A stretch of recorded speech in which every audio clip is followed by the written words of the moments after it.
Hi, everyone. Thank you so much for spending your Tuesday evening with me. I also will have to apologize in case one of my dogs decides to squeak their toys, because it's always when I am doing these, when they're like, you know what, I really want to play with this. So a little bit about me. I have actually been in sheltering since 2009. And that is when I got my start into cat and dog training. I had always loved dogs, but I had never taken an interest in cats before. I've never had a cat, honestly, until 5 years ago. That's when I got my first cat. But I have steadily since then been gaining a lot of knowledge about cats, and I'm hoping to get my certification for a cat behavior counselor like really soon. So if a lot of people who know me know that I love to talk about cats, so I am super excited to field any questions that you guys will have at the end of this. And without further ado, I will go ahead and share my screen.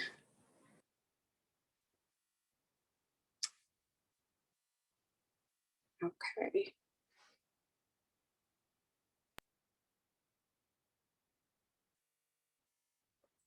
All right, so cats and dogs. I think one of the biggest, forms of advice that I can give about getting cats and dogs to coexist peacefully is that it's going to take a lot of time and a lot of patience. I think those two are just very key in trying to form like a good relationship between these two species. These are, so the dog to the left is actually my dog, and the cat all the way to the right is my cat, the black and white named Seven. And the kid in the middle, that's my sister's cat. He's like my nephew. That's King Richard. But it was something that I've been fortunate because I've been in the animal world, whereas I was able to employ a lot of these, a lot of the advice that I'm going to give you from the onset. So hopefully you'll be able to take a lot of good knowledge from some of the things that have worked for me and a lot of the things that I have counseled people to do. So the learning objectives, we are going to talk about setting up your environment. So what basically your mutual spaces should look like. Some simple management that you can employ. Body language, this is going to be very, very important, especially when it comes to cats, because you do want to know, how they're feeling, if they feel comfortable, if they feel safe or unsafe. Enrichment, I had to add this on here. I am a big, big fan of adding enrichment into any training plan, especially when it comes to cats. So hopefully you'll see some new things that you may have not seen before, and we'll do some troubleshooting. Some of the things that some people have, certain, I would say like hiccups here and there. So we'll talk a little bit about, certain things that could go wrong when introducing your cat to your dog or vice versa. All right. So whenever you are thinking of bringing a cat or a dog into a new environment, I always like to recommend observing your resident animal, right? Because if you're going to set up that environment for success, it's nice to know, okay, where are their favorite places to be? Where is the access to their water or their food? How is that going to change bringing a new animal into the home? Like, what are their favorite resting areas or hiding spaces? Or does your cat have the availability to go up high? If you are bringing a cat to a dog home, well, where are the locations where they sleep? And is that where, you know, it would be a good place to put a cat tree, you know, things of that nature. So it's always very important to see like, okay, what is it that they already do during the day to day? Where are their favorite places to be? So you can kind of like minimize um, as much change into their lives and keep things a little bit normal, while also keeping these in the back of your head, especially if you're going to bring a dog, you know, kind of like merging these two species, like, well, where are all these things going to be? Is the cat going to be free fed throughout the day? Is the dog going to be free fed throughout the day? Is like a cat, are both of them going to have access to each other's food? Where's the water going to be? You know, again, like things of that nature, things to like already start thinking about in the back of your head. I also like to make lists of what are my pet's primary reinforcers, and reinforcers can be something that they enjoy. So it could be treats, toys, wand toys, or petting. And it can even be like a special sunny spot that they enjoy being on. You know, before introducing them, it's nice to kind of have a list of things that they enjoy so that you can, as you do your training, use these to your advantage. Okay, so when you are setting up the environment, what I always recommend is having baby gates and X pens at your disposal. So the great thing about baby gates is, if you can see the baby gate to the bottom left, is I know they sell special ones where it already has like a little hole for cats to go in and out. But I will say with the ones on the bottom left, you don't have to like purchase, like if you don't have if you can't afford one of those, because I know they're a little bit more expensive, you could always cut out some of that like mesh for your cat to get through, and just sand out the sides. So that's something that I was able to do with my cats. And you could always get two of those so that you could always stack those baby gates one on top of the other, like in a door frame. So that's a nice alternative to like purchasing one of those like ready made for cats if you can't. If you know you're on a budget and would rather spend your money on something else, like at least that is a nice option for you. And that way your cat has like the choice. So for example, when it comes to where are you going to have the litter box and where's the food going to be, at least you can keep your dog away from like that specific room, and your cat can go in and out freely. Or if your cat has a specific room that is just theirs to like decompress, they can go in and out without worrying that the dog is going to follow them. The other thing that you can use, especially in the areas where it's going to be, you know, where you're going to be located, where the pets are primarily going to be located, like think of a living room. I recommend like cat trees. Cat trees are your friends. One of the things that I enjoy doing is that if whenever I'm going to feed my cats, I actually generally feed them on the cat tree, because I know this is something that is already up and off the ground. The dogs don't have access to it. And I don't have to worry about, you know, their food being down on the floor. Cat trees can definitely be your friends. Like one of the things about cats is that they are also a prey species. So you do want to give them that option of going up high.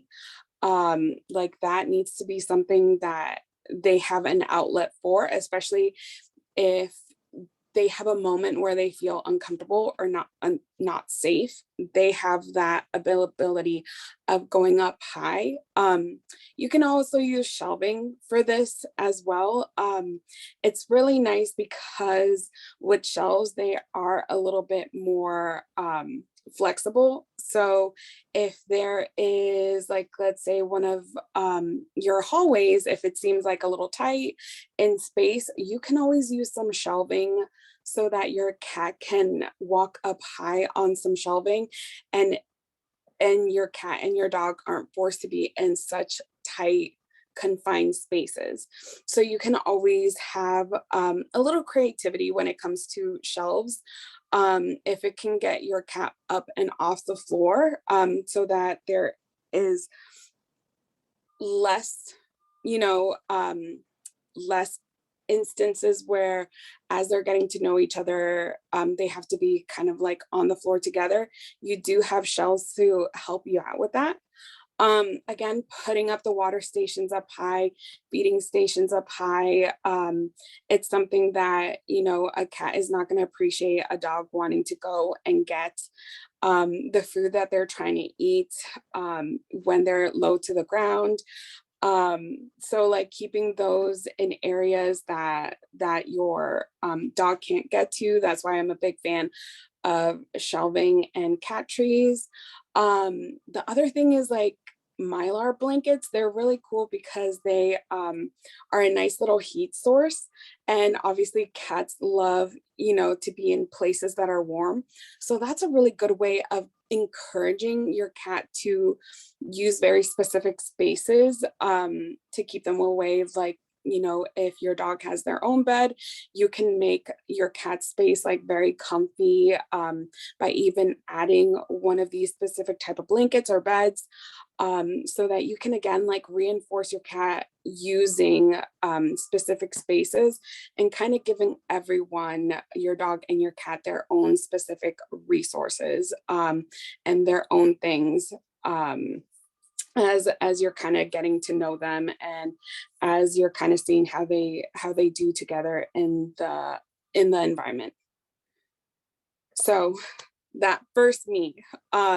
So when you if you are bringing a cat home, you have to make sure that you give them time to decompress and acclimate to your home first, prior to even you know, starting to introduce them to a dog. I like to recommend even putting a towel um, underneath the door where the crack is, so that you are in charge of any and all supervision that happens between your dog and your cat. Again, like a lot of this is just to set both of you up for success. You can always put an X pen even around that door, or a baby gate around that door, so that you can again manage going inside the room and changing litter box and feeding without worrying that the cat is going to dart out or the dog is going to dart right in. It's a nice way of the cat having like a safe haven. Now, if you do have a resident cat and you're bringing a dog in, I still recommend these safe haven rooms. And this is where enrichment is going to come into play, like later on in the slides, just so again, they have a space where the dog can't get to them. They have a little bit of choice in their environment by being able to go to a dog-free area. And this way, you know that both your dog and your cat are going to be safe, and you won't have to worry about any clashes happening. Just, you know, have like a safe room for your cat to kind of like hang out with, whether or not they are like new to the home, or are the residents there. I like just having a space where they can kind of, you know, hang out for a bit and have like dog-free moments.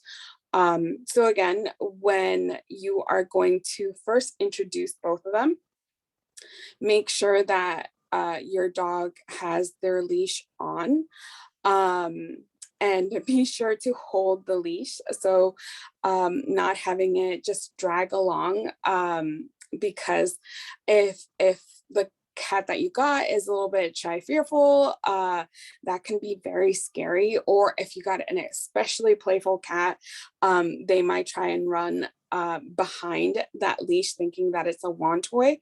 The other thing that I like to do is take off all the tags that are on the dog's collar, just because it's one less noise that may be a little jarring for a cat. So again, like I like to set these guys up for as much success as possible. So I want that first meet to be, with minimal amount of stress possible and not adding too many, I would say like triggers, right? So keeping these sessions very brief. So doing maybe like 5 seconds here where you open the door, and work with your dog, and then just ending it on a good note. It does not have to be like a long session, and that way all of this supervised, your cat knows that they are safe where they are. And I will play a video that kind of shows you what that looks like.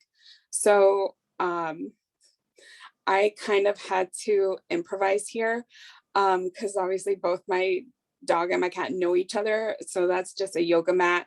You can always do something like this with your own cat where, if we're not ready for any like visual introductions, you can always put a yoga mat in front or put a towel over the baby gate, and then gradually start lifting that towel so they can see one another. Again, like we're starting off at basically the least scary, like at least your cat wouldn't have to see a dog right from the get-go. They can at least hear them, they know that they're there, but your dog has more opportunities to focus on you. Trust me, they'll know that the cat is there. So what I am doing is just reinforcing her for stationing in front of me. So she knows that the cat is there.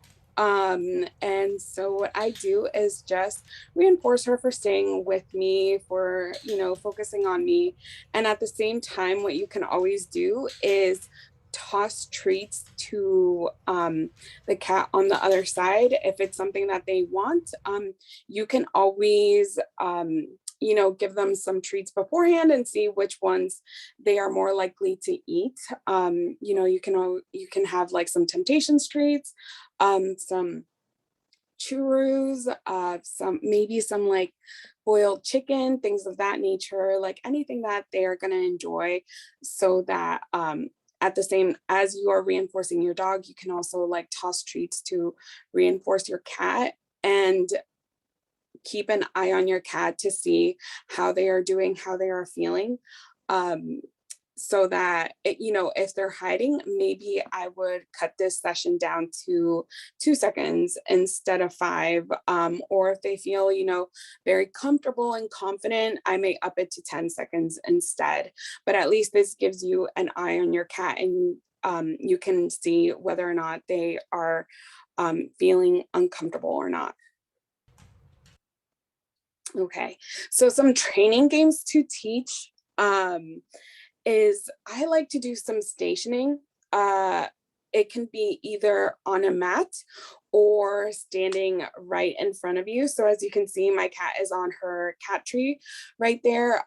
It's really great because whenever you go into these mutual spaces, and again, like I would recommend that your dog be on leash for all of this at all times, because like she knows the dog, like because they've known each other and lived with one another for months now. That's the only reason why she doesn't have her leash. But I would say keep your dog on leash, because you want to make sure that you are employing every measure of safety here. You can always start off at a distance before having the dog be as close as possible to the cat. This is where the cat tree is of benefit. I have also made sure to put a little food bowl in front of my cat, so that when I deliver a treat to the dog, I also deliver a treat to the cat. So the first one is just stationing right in front of me. So the dog gets The dog gets a treat, so does the cat. Basically, the only thing I'm asking my dog to do is just stand in front of me and focus on me while the cat is there eating. And that would be very exciting for her. Uh, Being a yellow lab, food is just very exciting in general, but this way she's able to focus on me as I also feed the cat. And she knows she gets some reinforcement as long as she's, focusing on me. The other thing you can do is, okay, when you do some mat work, so here Cielo is on a mat, and that is basically all that I'm asking her to do is just lay down there while I give her some treats. This will be really great. Mat work is something that is really important to teach your dog because if your cat decides to become mobile around your dog, having your dog be able to stay in their specific spot, you can like sit next to your dog and reinforce them so that your essentially your cat can explore while you focus on your dog, and you can basically reinforce calm behavior as your cat explores when your dog is in a station and basically a downstay. So you can always like reinforce them. They look at the cat, you give them a treat. They decide to ignore the cat, you give them a treat, and they learn to, to be calm around the cat, and that the cat is, boring, and that you are the one who has like all these fun goodies, and that really they should pay attention to you, essentially. Things to consider is basically treat placement and treat delivery. So it's one of the reasons why as I'm giving my cat a treat as well, I am placing it in her bowl in front of her. I am not placing the treat anywhere where the dog can get to it. And I'm also making it easy for my cat to access that treat as well, because I want her to eat it as, quickly as possible, and for her to engage in the game. So that's also something that's very important, is not necessarily, feeding both of them close together at the same time, like always doing it separately. And the good thing about thinking about treat delivery is that if you need the dog to get a little bit of space between them and the cat, you can always toss it away. So that's always a nice little way of increasing some distance between both of them. Okay, so targeting is a really great skill that I like to teach both my cat and my dog. So here she is targeting to my finger. All I do is I just present my finger. She touches it with her nose. I click, and then she gets a treat. So both the dog, again, I think this is like a nice little foundation skill for both cats and dogs to learn. With dogs, you can get them to move away, like let's say from the cat, or if move away from the cat food or the litter box, anything. It's a nice way of getting them to move away. Same for the cats, like maybe you need them to go up on their cat tree. You can always use targeting to increase distance between each other, or get them to move from one place to another. Okay, so movement. Another training game that I like to do is, so if you have your cat in a room and someone is in another room playing with a dog, this is when it would be a nice opportune moment to start doing some training with your cat, right? So they hear your dog moving, you can click or treat for that. So you can have them feel that much more comfortable whenever they hear the dog collar jingling, when they're playing, because I know I have two 75-pound dogs. So whenever they get the zoomies, they're very loud. And so it's a nice way of getting your cat accustomed to hearing that type of noise without them having to be, in the mix. They can hear it in a space where they feel comfortable and safe, as you get them used to, oh, this is what dogs sound like, when they're running all about. And you can help them feel a little bit more comfortable. Like, second step would be like opening the door and having a baby gate there so they can see what's happening, but the dog can't come in, and you have that added level of safety. So usually when it comes to these type of games, I like to add on some enrichment. So I'll do like little foraging games, or I will have a bunch of boxes around the room for my cats to forage and find treats. So I always make these moments like really fun. This is when some of their most favorite treats come out. So I may have like little pieces of cheese or little pieces of chicken that come out specifically for this exercise, because I know a lot of movement from the dogs can sound scary to cats.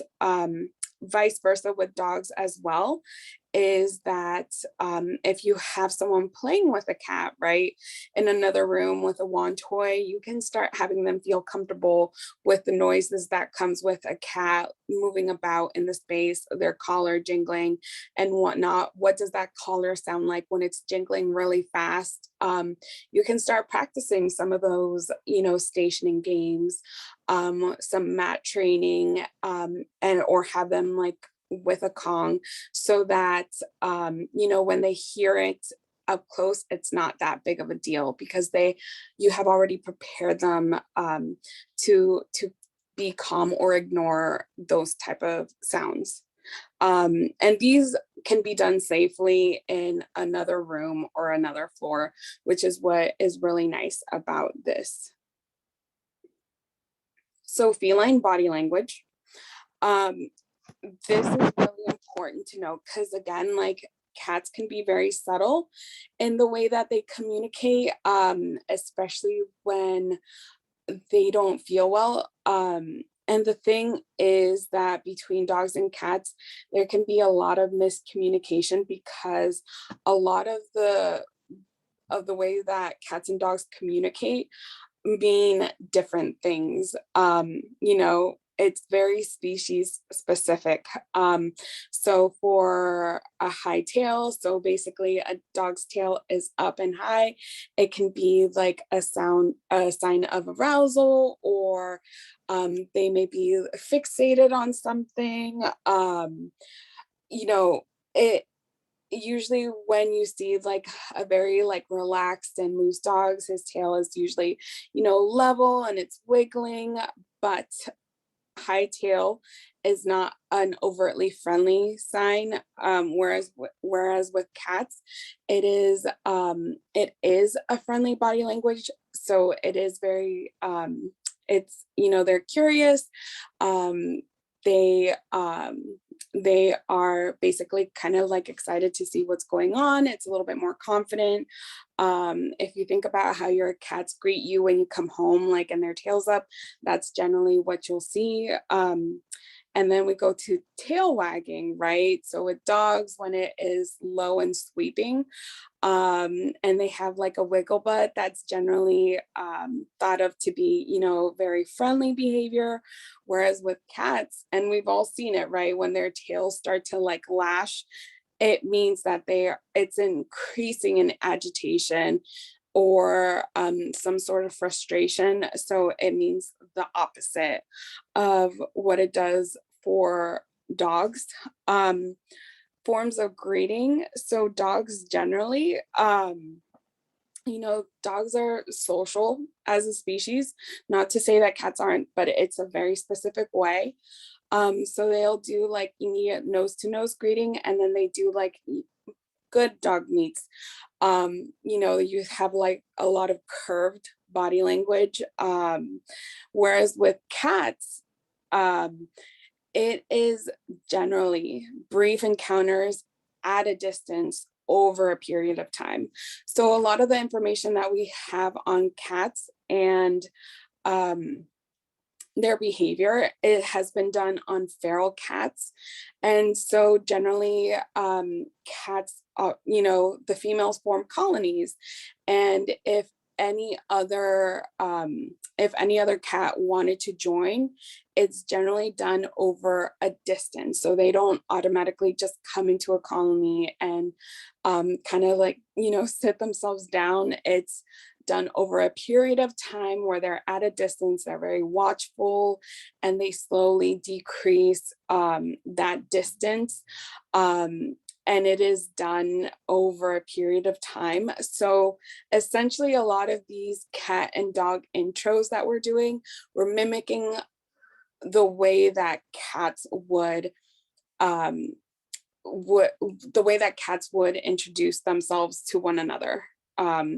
So like it's always over a long period of time, which is why I always, say like patience is very key for this. So as you're looking at body language, what are some things to look out for? So obviously overall body posture. We'll go through these in a little bit more detail in the next slide. Hair coats. So are they, is their hair slicked back, or do they look like the Halloween cat? Eyes, are their pupils dilated or, not? Are they staring, or are they like looking away, or do their eyes look soft? Ears, are they forward, are they back? Mouth, what is it doing?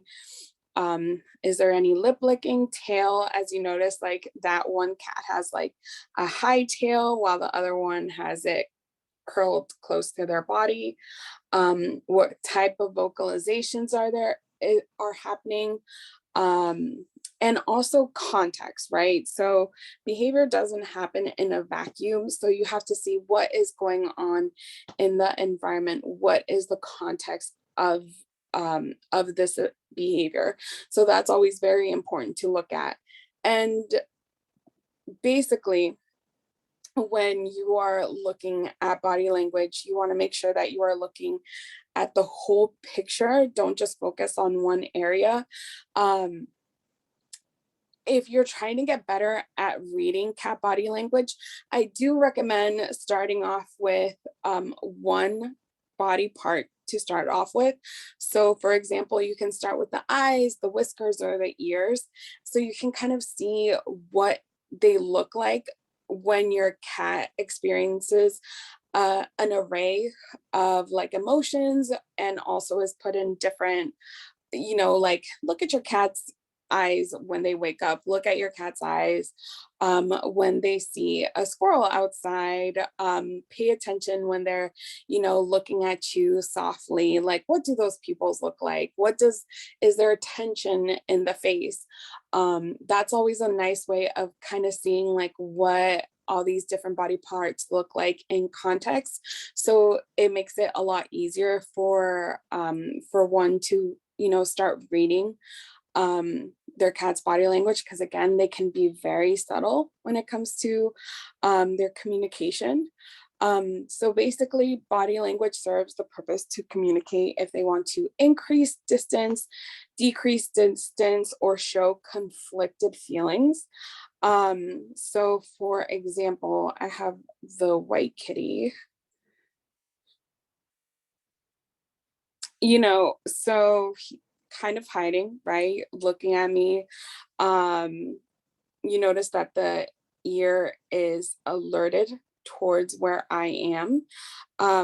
So none of this is indicating to me that I should, pet this cat.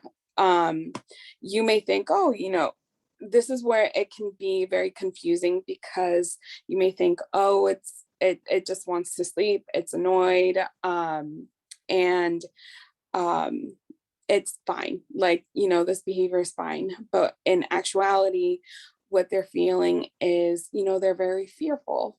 They're trying to hide as much as themselves as possible. They're very tense. So this would be something that I would watch out for and see like, okay, well, what is causing this behavior and how can I make them feel a little bit better? Um, Same thing for the cat, the black cat. You notice the difference between the ears of this cat and the one on top. So now this cat's ears are sideways. Pupils are also dilated as well. And the tail is tucked. So basically, same emotion. Ears are a little bit different in this, but again, this is not a cat that is telling me, to go engage with it. So this is where, what are some things that I can help them to feel more comfortable with? And so these are the two that you may want to look at, especially when you bring a dog into the mix. Like, is the dog or is whatever interaction that the cat is having with the dog making a cat feel this particular type of way? The gray tabby to the right. So we were actually working on some hand targeting, but again, this is where, so you notice he gets a little bit of space away from me, but is willing to come and get the treat. Um, but again, this is where it's a little conflicted, right? So wants to engage, but I need to stay at my own, I need to make sure that I stay at a certain distance from this cat, because it's not exactly engaging with me, or you can notice that it looks away. There are some like lip licks. Pupils are a little bit more dilated, and it chose to stay at a space where they can go and hide if necessary. That's why like he's choosing to stay by where the chair is, because obviously like that is kind of like a hiding space. So that's also something to know with your own cats. It's like, okay, where are they in relation to the room? Where are they choosing to hang out with? Like, are they spending most of their time in spaces where they can go and hide? Like, again, a lot of with behavior and communication, like always take it in the context of their environment. Like, what is it that they're trying to communicate?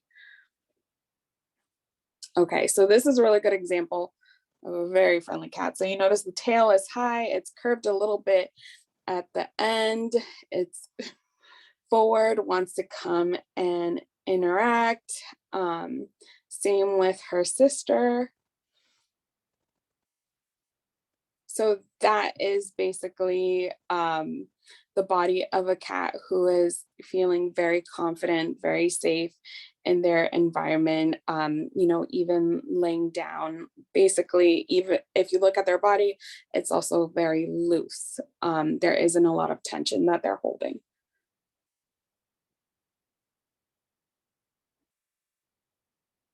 Okay, so this is a really nice scale. You can find it on Google. It's called an FAS scale. So FAS stands for fear, anxiety, and stress. And what I do like about it is that as you're learning to see what your cat's signs of stress are, it has a nice little ladder, and it even describes each behavior in each of the rungs. So if there is some escalating stress, you'll be able to read it there on the rungs. Um, you can essentially Google this, and have it as a nice little resource for yourself. They even have a dog one. But basically, some of the signs of escalating stress are trembling. That's a pretty, obvious one. Crouched body. So that's when they kind of have, their tail pressed up against them. Um, They have their feet tucked. They're basically like a little ball of tension. Some cats will even fake being asleep. That is also another sign of stress. We all know what our cats look like when they are sleeping and when they are comfortable and relaxed. So basically, a cat that is feigning sleeping, you will notice that their ears will, still be, um, listening to what may be happening in their environment. So they're not in actuality sleeping, but that is a way for them to cope with their stress. Ears back and flat, press against a wall or hiding, round dilated pupils, even when there's plenty of sunlight in the room. Lip licks, uh, swallowing, muscle tension, and swallowing is, and lip licks are, again, like you want to think about context. So if they are licking their lips or swallowing when they haven't had anything to eat or drink. Um, Muscle tension, if they freeze, slow movements, maybe crouch low to the ground and moving slowly, but not in play. Whiskers press back or whiskers press forward. Often when those whiskers are pressed back is they are trying to protect every aspect of their bodies. Forward, it's generally to judge how far away, they are from anything that they may find threatening. So taking that into context, when it comes to body language, it's always very important to see, what your cat is saying, especially when you bring a big dog into the mix, and you have your cat. Knowing what your cat is saying and it is trying to communicate is so important, so that you can, manage the environment, maybe take a step back in training or adjust your training. It's very helpful to know what your cat is saying so that you can adjust accordingly as you're, working on their relationship. And so we are on to enrichment. So I really enjoy enrichment. So the top left, that is actually, some food for cats. Like some cats will also eat out of Kongs.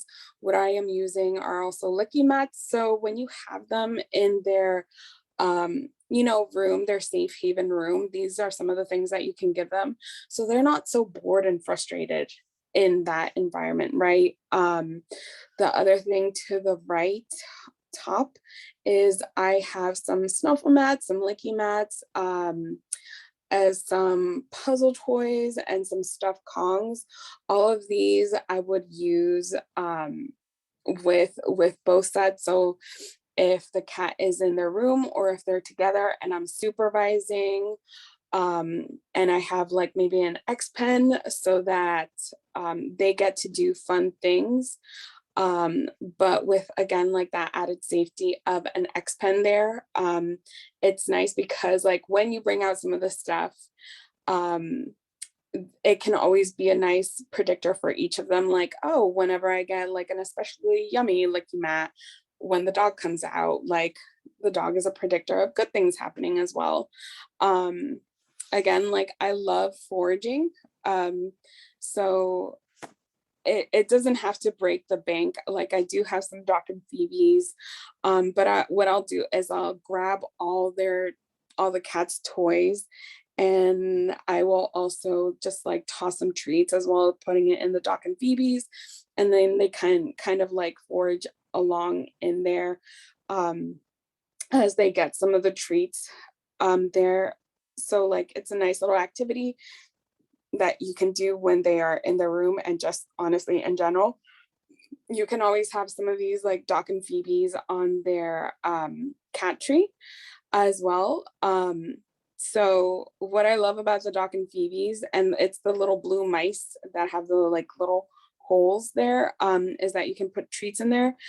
But whenever, let's say you put your dog away and have your cat explore that space, they'll have the opportunity of smelling the dog, in like their mutual area. So like, let's say the living room, you can put those type of toys around so that whenever, they are also like sniffing, the dog smell, and exploring, you have like some fun stuff scattered about the room to make it that much more exciting. The other part is like, I like to put, like I said, like different treats in boxes and egg cartons, and then just have them explore. So, you know, this would be if I had put the dog away and I had wanted the cats to feel comfortable being in the mutual space where they share with the dog, like have a nice little activity for them to do. Or this could be something that I do in their little safe haven room. Okay. So to the top left,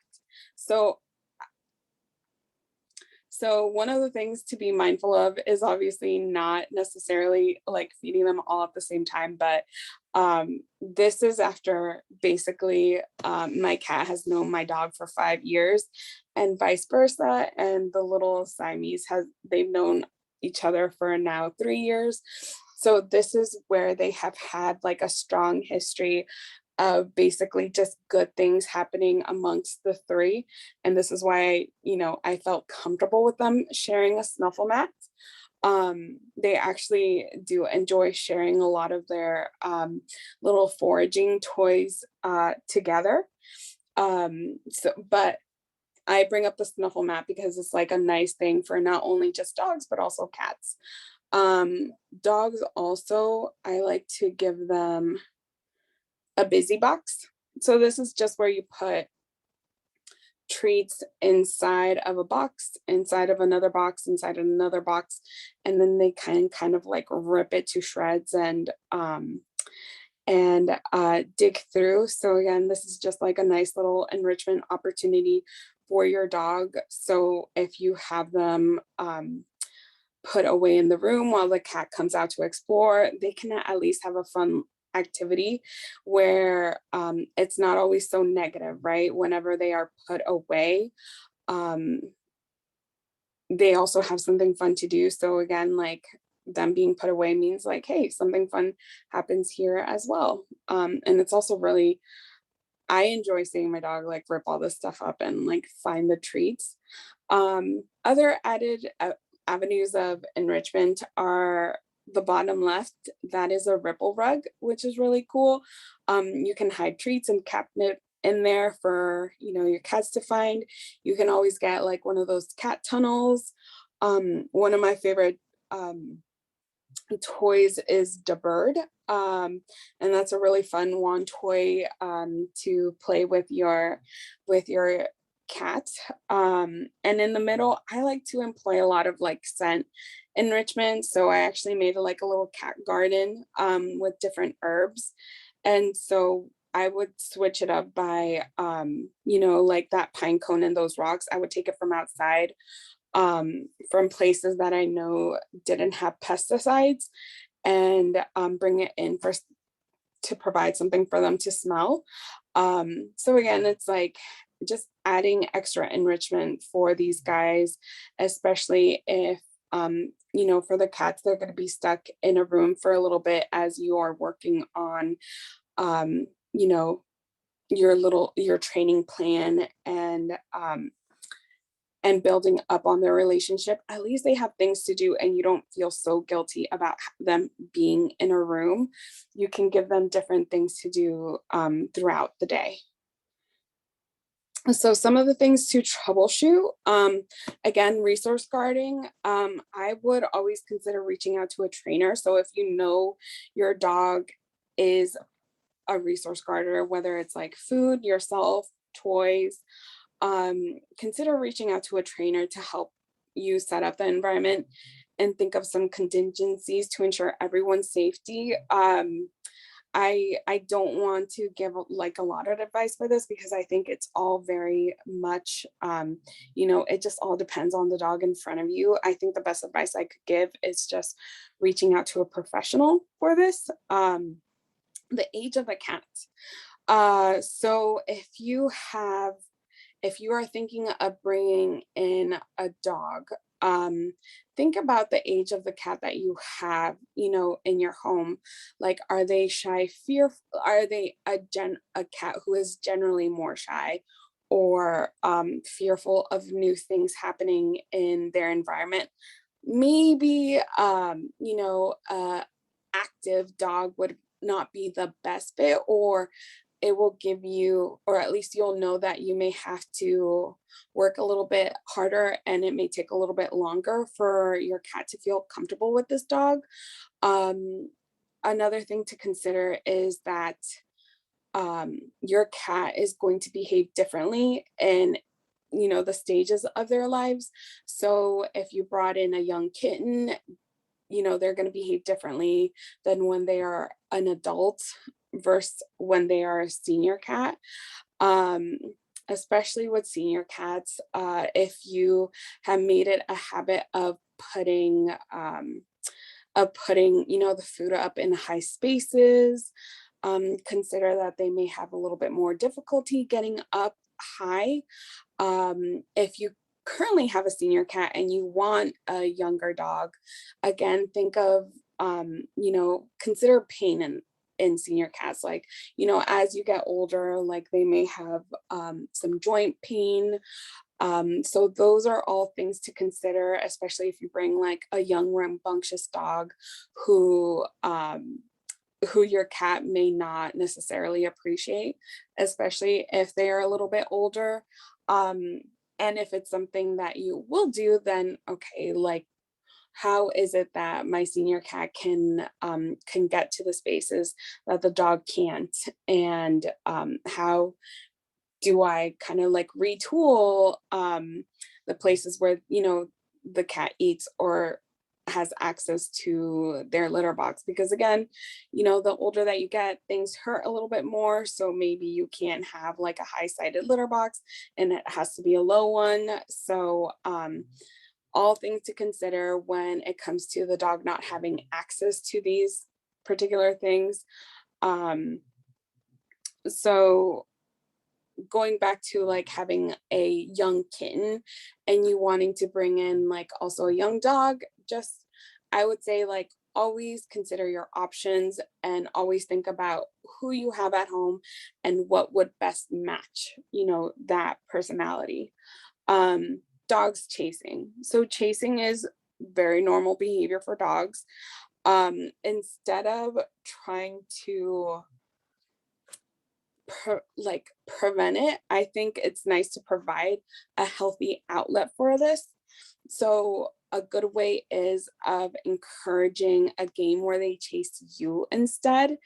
Um, so you can already, without involving the cat whatsoever, have them chase you, right? So like you can always start like walking away from them really fast or running away and rewarding them when they come to you, so that you can kind of meet that need that the dog has to chase.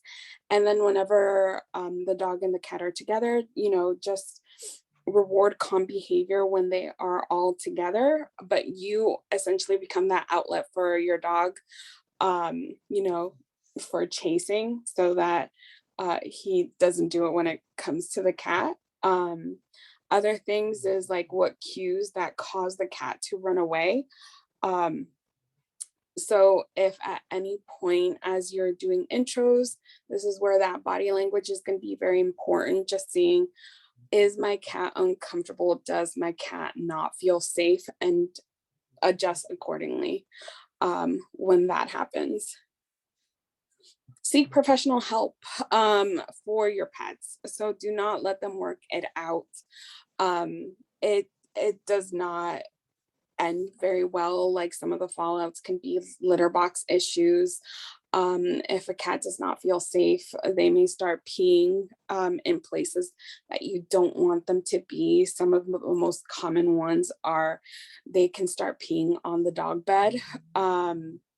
And among other soft things, fighting, fighting between dog or cat, or, your cat may redirect onto you if they are so frustrated, with the dog. So fighting, everyone is stressed and everyone is not happy. So just seeking out professional help. So any trainer that can help you, any certified trainer, would be my best bet to kind of get some harmony back into your home.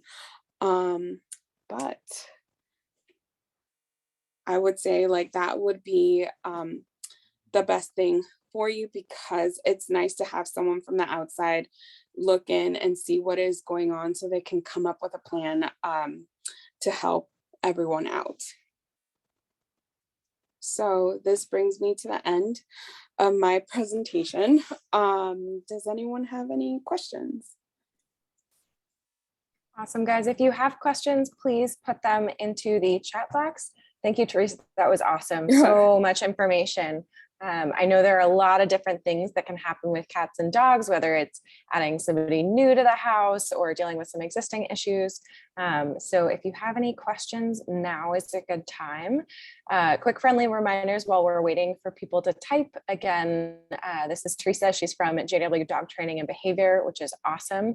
They're in the DC area. We are Every Dog Behavior and Training. We have our next webinar is in a couple of weeks about resource guarding, and then we have one about leash pulling in October that I know of. So stay tuned for those. If you're not already on our mailing list, please join it so we can let you know what webinars are coming up. If you feel inclined to make a donation or buy a t-shirt, we would greatly appreciate that. And please help us continue spreading the word. It makes a really big difference. We do offer financial assistance for folks who need a little bit of extra help so that they can get training and behavior support. We have a question. How can I get my old English Shepherd to stop chasing my cats? He does not harm them. He just wants to play, but I can tell the cats don't like it. Oh no. So I would say, when does your shepherd chase the cats? Like, is there any specific time that he does it, or is this like generally?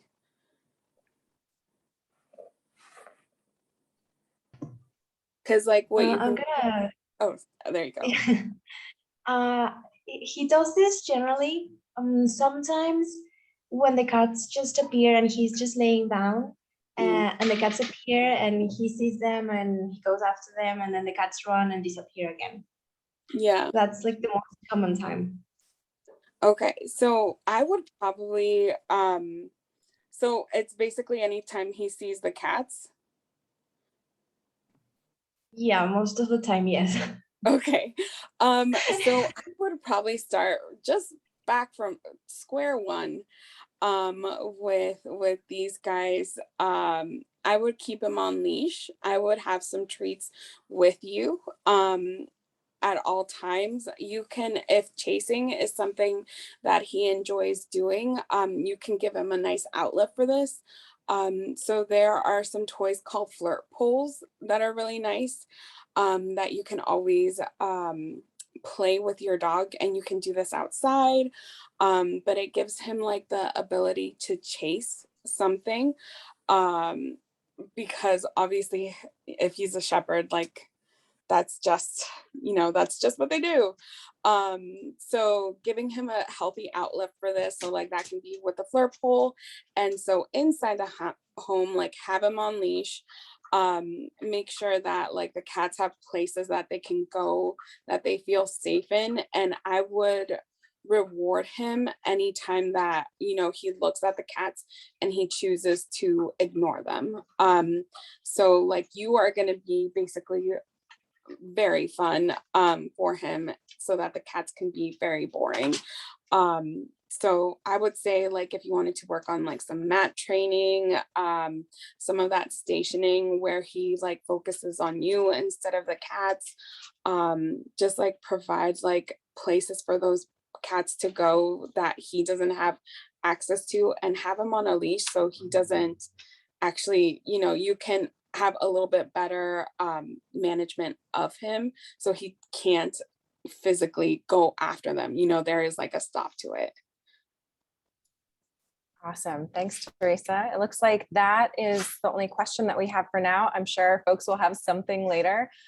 So feel free to get in touch with Teresa. If you need anything, you can also reach out to us. We can put you in touch with folks.